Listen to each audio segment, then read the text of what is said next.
Okay, good morning everybody, and Hazak Baruch. Thank you for joining us on this beautiful Wednesday morning as we are studying together Perashat Tetzaveh.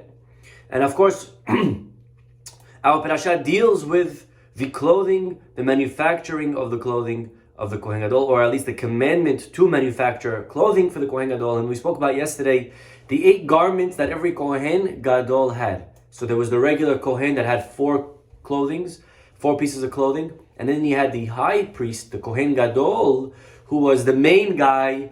He had 8 pieces of clothing. We spoke yesterday about the Urim Vetumim. We spoke about some ideas about the garments that he had.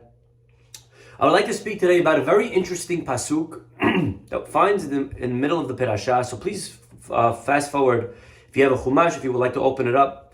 Chapter 29, pasuk 30. Okay, 29, 30. And it's discussing over here that in the future, when the Kohen Gadol passes away, what happens? What happens when the Kohen Gadol expires? Take a look at chapter 29, pasuk 30. It says over here, it's speaking about the different steps of inauguration of the Kohen Gadol. And then it says, Shvat Yamim Yilbesham HaKohen Tahtav Mibanav Asher Yavo Elo El Moed L'Sharet BaKodesh. He says also, when one day his son succeeds him, his son also shall undergo the 7-day inauguration process. For a 7-day period, the Kohen Gadol who succeeds him from his sons, who shall enter the tent of meeting to serve in the sanctuary, shall don them. Okay? So here we are told that if one day the Kohen Gadol passes away, you want to give over the next Kohen Gadol, you look around, his son is a worthy candidate, and you give him Kohen Gadol, and he has to now practice for 7 days and the whole procedure. Now what's very interesting is that, take a look at what Rashi says, okay? Rashi, over here, learns from here, halacha, it's not him, it's the Gemara. And the pasuk is very clear and explicit. Who is it specified as the next Kohen Gadol? It says, not just the next Kohen, it says, Kohen tahtav mibanav, one of his children. And Rashi says, Melamed, this teaches us, She'im yesh lo lekohen gadol ben, if the Kohen Gadol has a son, Memale et mekomo, he succeeds his father, and he fills the spot of Kohen Gadol, Yemanu Kohen Gadol tahtav. Very interesting. So we're told over here that if at the end of the day, the Kohen Gadol has a son, now of course the son can't be, obviously, he has to have the proper qualities, he has to qualify. But if he does qualify, he is given priority, he is given primacy, he is given the rights to be Kohen Gadol before anyone else. Now this is, by the way, a very hot topic in halacha. As far as succession, what vocations are handed over to the child? As an example, let's say you have a chazan, and the chazan is ready to retire, and his son has a good voice, his son is Yereh Shamayim, his son has all the qualities that are needed, but there is another chazan that is maybe a little bit better than him, but the first son is very good. The first chazan, the son of the leaving chazan, is very qualified, but they would rather maybe this other chazan. Are they allowed to step over the chazan's son? Are they allowed to not hire him? Is a chazan job handed over to the child? We turn to the Rambam over here. Same goes for a rabbi. What about the rabbi's son? He's qualified. There's another rabbi that's maybe a little bit better. Does the rabbi's son automatically have dibs? Does he have rights to become the next rabbi automatically? Right? It's a big hot topic in halakha today. Okay? Now, you should know that it is important to read the Rambam. The Rambam, he's discussing different levels of leadership in the Jewish community. And the Rambam writes, Laws of Klei HaMikdash, chapter 4, halacha 20. Look at the Rambam has to say. Ksheyamut HaMelech, when the king dies, or Kohen Gadol, or when the Kohen Gadol dies, or Ehad Mish'ar HaMemunim, or any other position of authority, Ma'amidin tahtav beno, you put his son, or hara'ui leyorsho, or anyone that inherits the deceased. So if the king dies, first you put his son to be king. Now that we maybe knew. We knew the king's son usually gets it. But the truth is, the king's son getting it is based on a pasuk. The pasuk says in Devarim, Hu ubanav bekerev Israel. He and his sons. And we learn from that the king, the son of the king, has the right to demand that he be appointed the next king, if he is worthy. Again, the big if. But if he's worthy, the king's son gets it. Same with Kohen Gadol. Vehu shehiyeh memale mekomo bechokma o beyira. As long as he's worthy in wisdom or fear of heaven. Vehu adin. And listen to these words, my friends. And this holds true, says the Rambam. Lechol serara bekerev Israel. Shehazochel hazochel leatzmo ulzaro.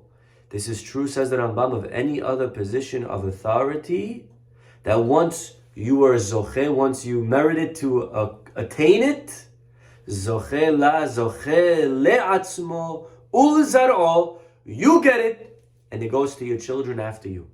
So this is phenomenal, okay? So you're basically locked in a position for your kids and your grandkids forever and ever and ever. It says that Rambam, it seems to be very clear, any position of authority, okay? Huadin lechol serara. Now, there is obviously over here a big question when it comes to a certain position. There's a position called not Kohen, but Kohen Meshuach Milhama. Okay? Anyone ever heard of that position? Anyone familiar with that? Meshuach Milchama.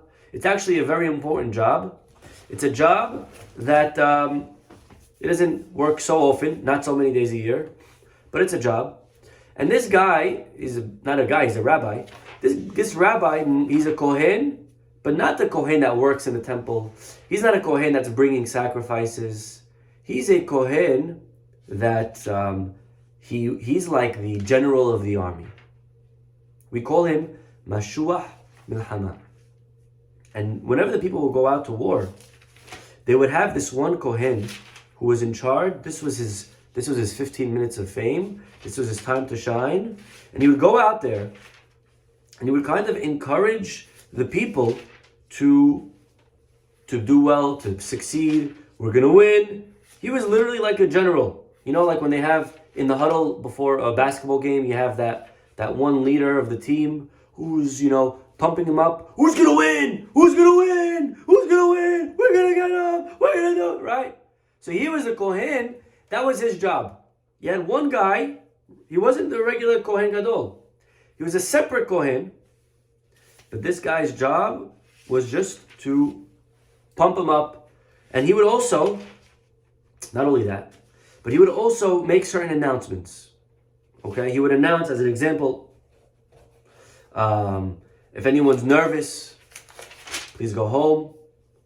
If you maybe are afraid of sins that you've committed, go home. If you just built a house, go home. Right? If you just got married, go home. Okay? He makes all of these announcements. And this guy, again, is called a Kohen Meshuach Milhama.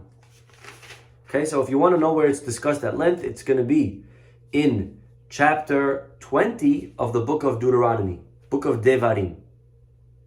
Okay, all the way in Devarim, chapter 20. When you go out to battle, you'll see horses and chariots. And when you get closer, look at this, Pasuk 2. Venigash HaKohen. As you're approaching battle, the Kohen shall approach and speak to the people. Ve'amar alehem, and he says, Shema Yisrael, listen, my Jewish fellows. You're going today to war against your enemies. And don't be afraid. Don't fear them. Etc., etc. For Hashem is the one who goes with you to fight for you with your enemies to save you.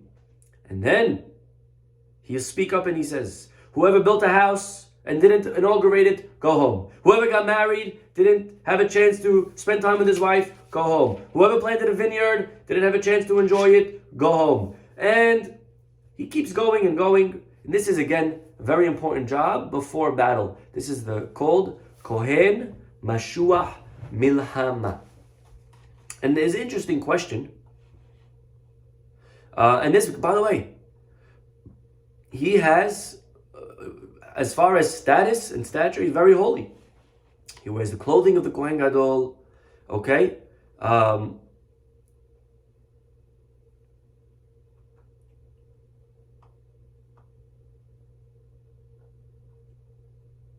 Okay, now, I would like to draw your attention for a moment to a Gemara in Masechet Yoma.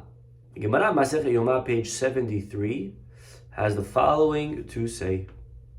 Okay, here we go. Tanya, Yachol yehe beno shel mashuach milchama meshamesh tahtav. The Gemara wants to know, we just spent a few minutes discussing the idea of children succeeding their father. And we said that when it comes to any position of authority, the son takes over the dad. The king, the Kohen Gadol, anyone. What about the Mashuach Milchama? This job right here that you have before battle, that general, that Kohen that leads them out to battle. What about him? Does his son also succeed him? Says the Gemara, Yachol, I would think yes. Kederech, just like Kohen Gadol, the Kohen that's anointed for battle should also have his son succeed him. However, says the Gemara, Talmud Lomar, but we have a teaching that tells us otherwise. Which teaching? Shiv'at Yamim Yilbesham HaKohen Tahtav Mibanav. That's pasuk that we started off today's class with. For 7 days, the Kohen's son will wear them. But look at the next words in the pasuk, and they're very telling. Asher Yavo El Ohel Moed. The one who will enter within the Ohel Moed. And the Gemara concludes, Mishera'ui lavo el Ohel Moed. Only when someone is worthy of entering the Ohel Moed, that Kohen that's able to enter the sanctuary, his son can take over. However, Yatzazeh, the Kohen Mashuach, this Kohen who is inaugurated for battle, he doesn't get to enter the sanctuary, and therefore, En Ra'ui lavo el Ohel Moed, he cannot enter the Ohel Moed, and therefore his son does not take over. The son of the Kohen Mashuach Milchama is an exception, my friends, to this idea of children succeeding their parents in positions of authority. And the Rambam notices this. The Rambam codifies this. The Rambam, let's go back to the Rambam that we quoted till now. Chapter 4, Halacha 20, when he spoke about the king and the Kohen Gadol, V'chu hadin lechol srara, any authoritative position. Next halacha, halacha 21, says the Rambam, Meshuach milhama, but when it comes to this Kohen for battle, En beno mitmane tahtav le'olam, the rule of succession doesn't apply. He doesn't become the next king Kohen automatically. Elaharehu kishara kohanim, he is like everybody else. If he's the most worthy, then he's voted for and he'll get it. Im nimshach la milchama nimshach, ve'im lo nimshach la nimshach. If they don't appoint him, then we don't appoint him. He doesn't have rights to this position. This is amazing. So it turns out that everything can be inherited. Inheritance works for every single position except for one, the Kohen Mashuach. And the question is, why?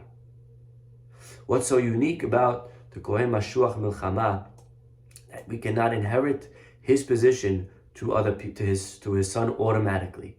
And by the way, even the other positions that we do inherit, it's not like he gets it even if the guy's a bozo, even if he's a clown.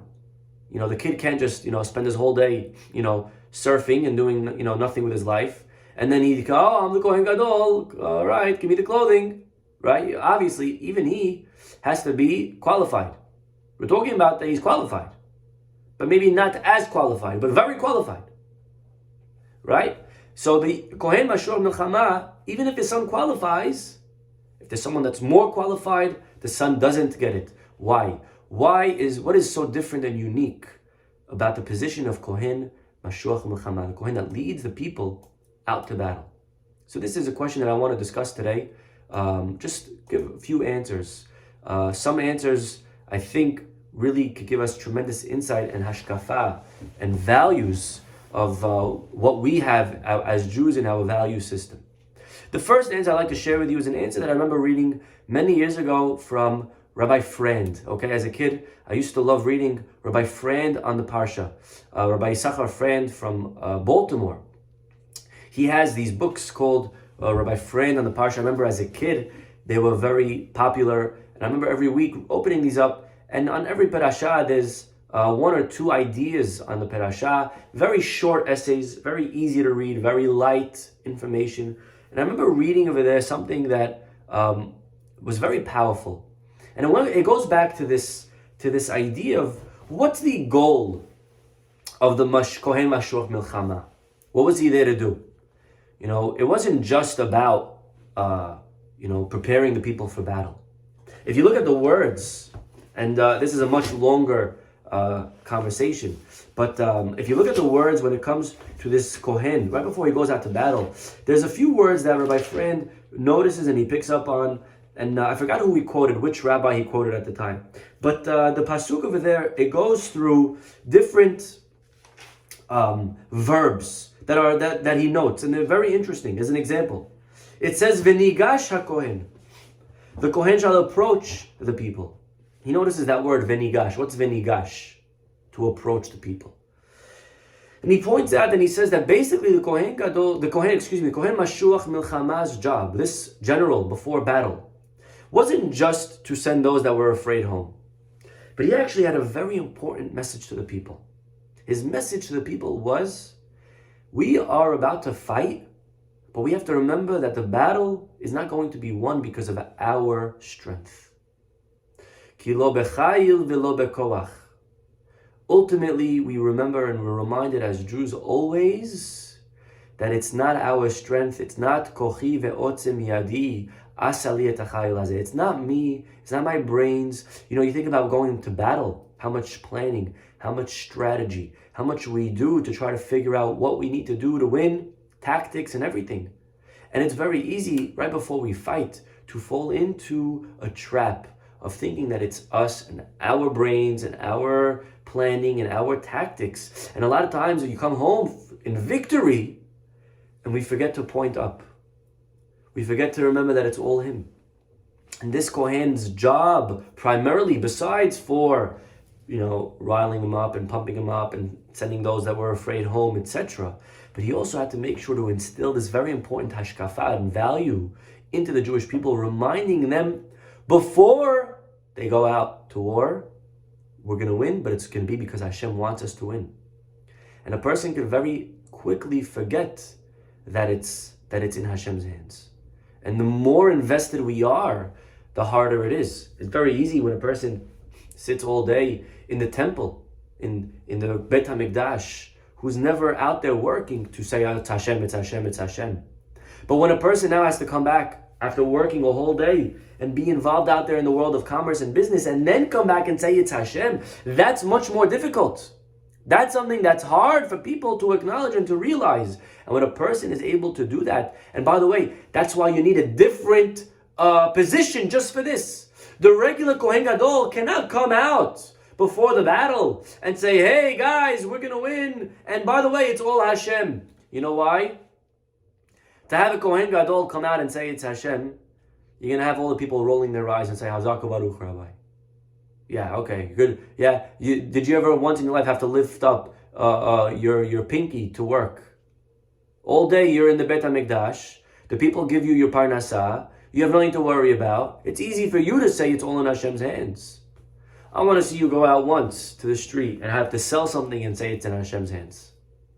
Let me see you, Rabbi. I remember myself when I was in Kolel. So you have to hustle to try to make ends meet. The $700 a month ain't going to do it for you. You know what I mean? So, you hustle in the mornings, you teach. You hustle at nights, you teach. There's certain times of the year. So as a avrech, as a young married man in Kolel, I would sell etrogim right before Sukkot. That was how I made a few extra bucks. And I remember how, throughout the year, always being able to preach to the people that I learned with, that I taught, emunah, emunah, emunah. And all of a sudden, when it came to selling etrogim, to selling lulavs for Sukkot, all my speeches of emunah went right down the drain. It's much easier to preach to people to have emunah than to actually have it.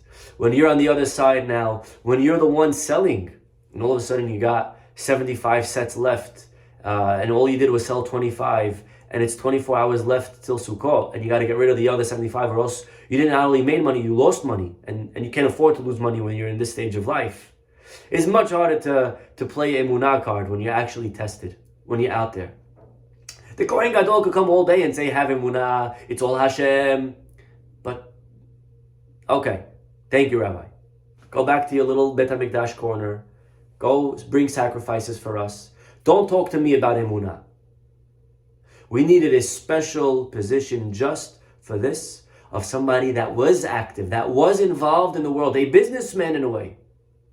You can't have a Kohen Gadol preach to the people to have emunah. You needed a Kohen who was called just this designated position, Kohen Mashuach Milchama, and his job was to come to the people and to tell them, listen, I'm like you, I know what it's like to work, I have a job, and I'm telling you, we have to realize it's all from Hashem.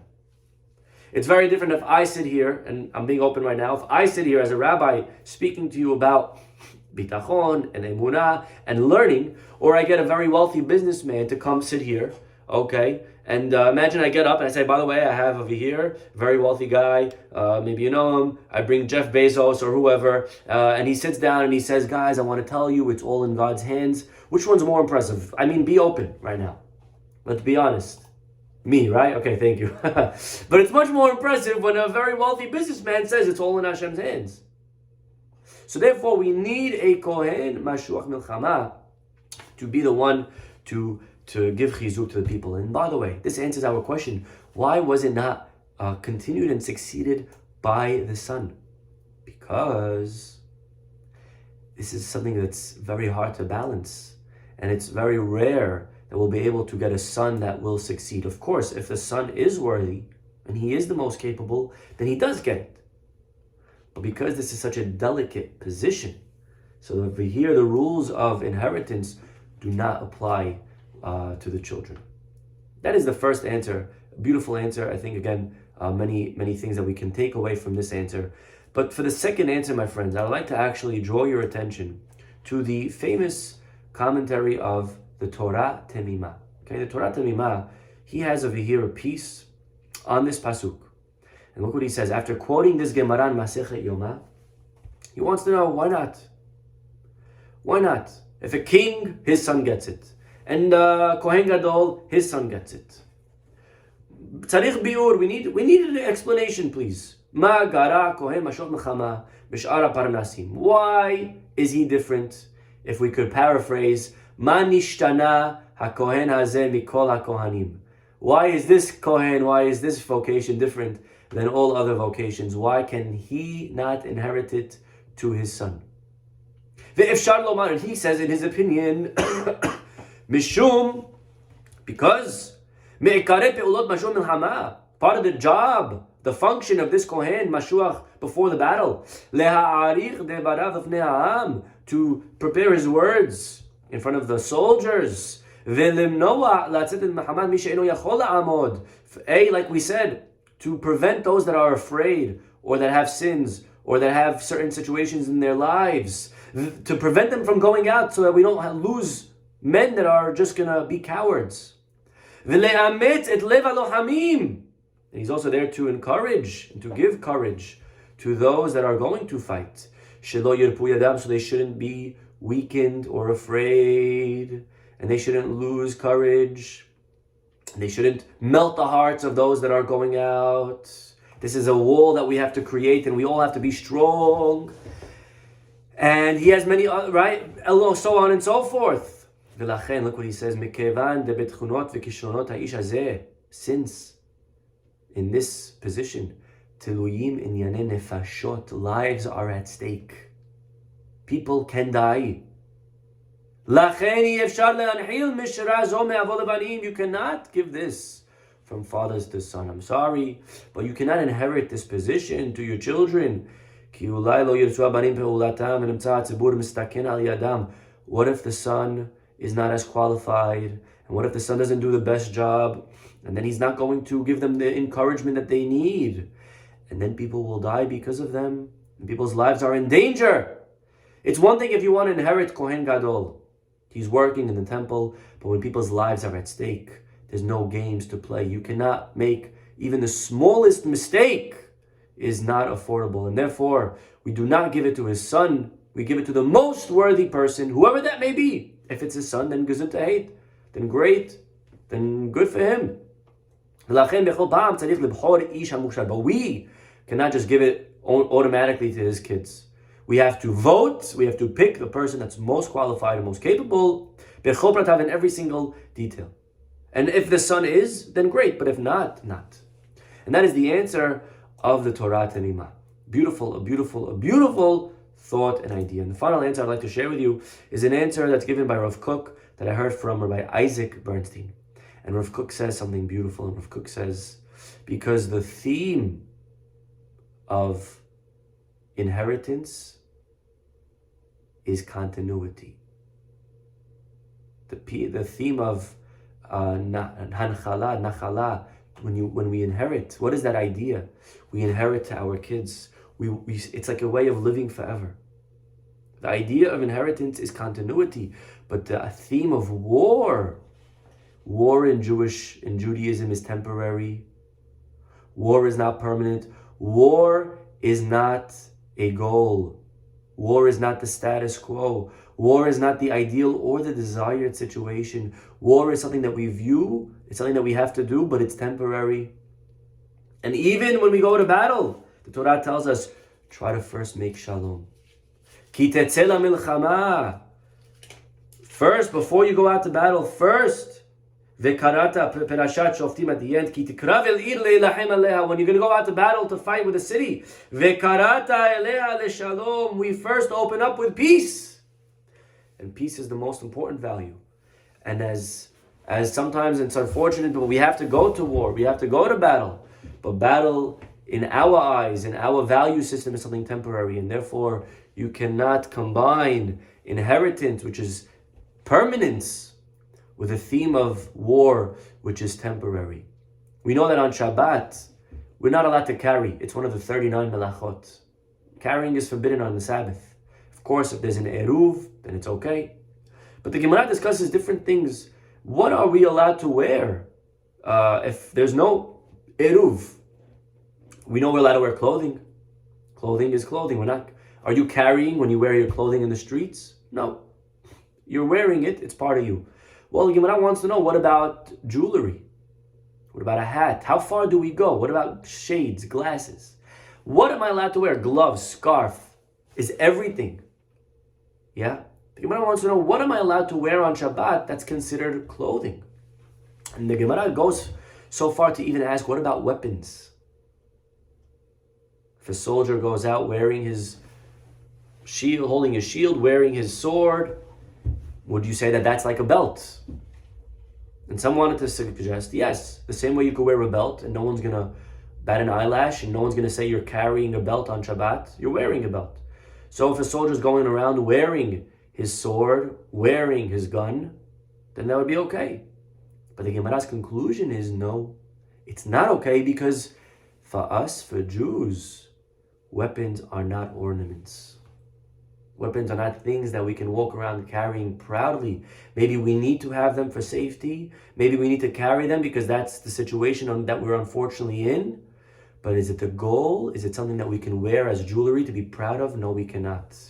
In the Pasuk, we know in Yeshayahu, the word of Isaiah, son of Amoz, prophesied concerning Judah and Jerusalem. Chapter 2 of Isaiah. Take a look at this beautiful prophecy. In the days to come, Nachon yeh har bet Hashem berosh heharim. The mount of the Lord's house shall stand firm above the mountain. V'nisa mikvaot, and tower above the hills. V'naharu elav kol hagoyim, and all the nations shall gaze on it with joy. V'halchu amim rabim, and the many people will go and say, Lechu v'na'ale el har Adonai. Let us go up to the mountain of Hashem. El bet Elohei Yaakov, to the house of the God of Jacob. Veyorenu miderachav, that he can instruct us in his ways. V'nedecha be'orchotav, so that we could go in his paths. Ki mitzion tetzeh Torah, for instruction shall come out of Zion. Udvar Adonai Yerushalayim. This is what a prophecy that the Goyim will realize one day that the truth is to be found by the Jewish people. Veshafat ben Goyim, and he will judge among the nations. Vehochiach le'amim rabim, and he will arbitrate for the many peoples. Could you imagine when the day will come, when the world will realize that we need to go and follow, and this is the prophecy that we hope in, and this is our job as Jews today, to show the world what we're made out of, to show the world that we're honest, to show the world that we have values. You know, I remember walking one time out of my building, and one day my doorman, he said, "Ariel, is everything okay?" I said, "Yeah, everything's fine." He says, "No, I don't know, because you look a little bit down. You look a little bit sad. But, you know, we can't have you look like that. You know, the people in the building, we look up to you. You're like a rabbi, but not only for your synagogue. We here, we admire you, we look up to you. You're a person that we look up as a person that's a representative of God." And he was going on, I'm not exaggerating, I'm telling you the truth. This is what this guy is telling me, this doorman, okay?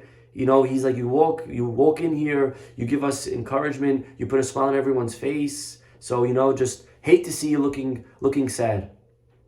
This is the goal, my friends, of every single one of us, that the world shall realize that truth comes mitzion tetzeh Torah, from Zion, from Am Yisrael.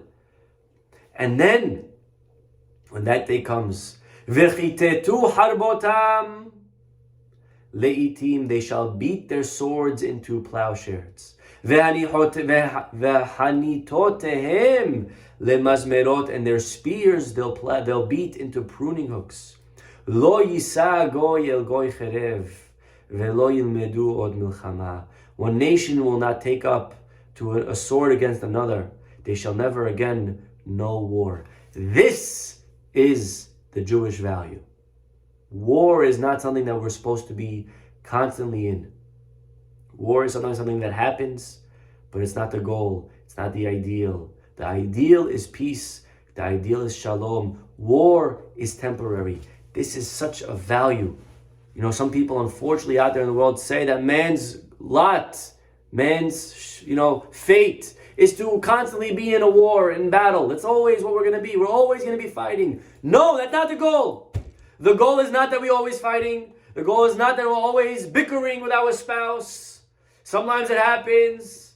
But ultimately, the goal must be shalom.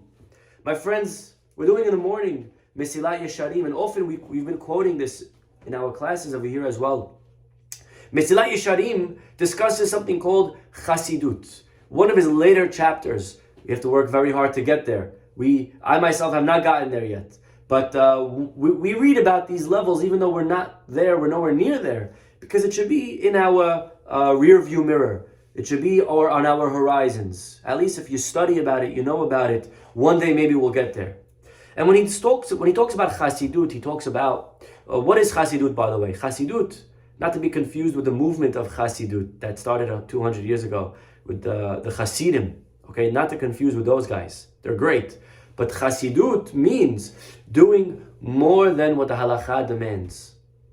Doing above and beyond what's required of me. And it's a beautiful trait to have, but a very dangerous trait to have.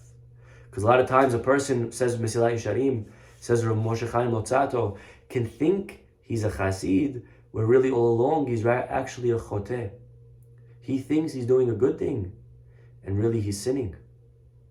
And it's very hard to sometimes discern and differentiate between the two, because there's a very thin line between doing a mitzvah and doing an averah. You know what it's like? I gave a nice mashal. I think it's a nice mashal. It's a mashal to someone who's skiing. Now, if you're a beginner or an amateur and you stick to the slopes, very, very little danger could come out of that. You're sticking to the charted, plowed areas. It's marked, it's fenced. You know where to go. You're in clear, easy zone. Nothing bad could come out of that. But once you start becoming a professional skier and you're going off of helicopters, or you start skiing down paths that are not mapped, now you're amazing. You're a skier that's professional and it's great. but you could also die. It's very dangerous. If you stick on the path, nothing dangerous is going to happen. Once you start being adventurous, and I think Chassidut is the same thing. When you stick to halacha, you know what you're doing. You can't go wrong. But once a person starts practicing Chassidut, which is very good, but it's also very dangerous. And Ramchal goes through, he gives us examples of sometimes where people think they're doing a mitzvah. They think they're a chassid, and they're really a choteh. So as an example, sometimes a person will give rebuke or musar to another Jew. And they'll open a chumash and say, well, it's a mitzvah, look, I'm rebuking my fellow Jew. I'm doing the right thing. You're not allowed to talk in shul. Hey, no talking. Hey, you have to put your tefillin in the middle. Hey, you can't drink. Hey, you're not allowed to talk. Hey, right? I think I'm doing a mitzvah. And really, instead of inspiring this guy, instead of giving him chizuk, instead of bringing him closer to Hashem, he's only alienating him more. He's only turning him off more.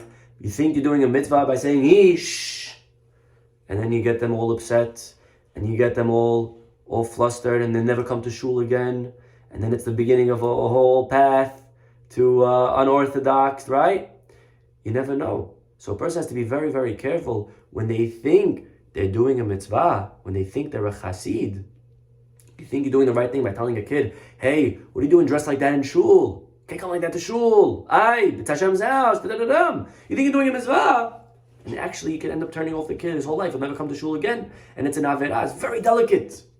And one of the things he speaks about, if I could just read to you just from one of the pages, another example, beautiful example that he brings. Take a look, my friends. It says Ramchal,